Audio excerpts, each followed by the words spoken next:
Sit razzett tal-baqar fil-limiti ta' ħal-qormi kienet idaħħal iżjed minn 10,000 euro fix-xahar mill-kirjiet tal-immigranti li kienet jospita ġewwa l-istess razzett. L-immigranti kienu jħallsu sa 100 euro fix-xahar sabiex jgħixu f'post b'kundizzjonijiet li mhux tajbin biex jgħix bniedem fihom. B'kollox instabu mal-120 immigrant. It-tnejn filgħodu ttieħdet azzjoni ta' infurzar mill-awtorità tal-ippjanar fejn wara spezzjoni fil-post sabet ammont ta' persuni ta' nazzjonalità barranija jgħixu f'dan ir-razzett. Mill-ewwel ittieħdet azzjoni biex l-immigranti li jgħixu fil-post jinstabilhom post alternattiv fejn jgħixu.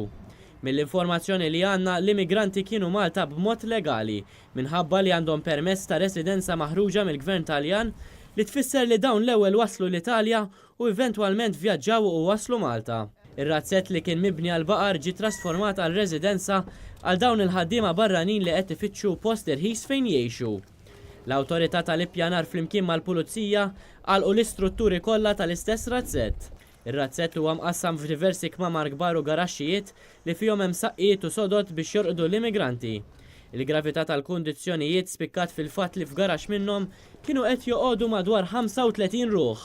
Fl-istess razzett kienet evidenti li l-immigranti kienu qed jgħixu flimkien ma' annimali fosthom tiġiġ u srieda.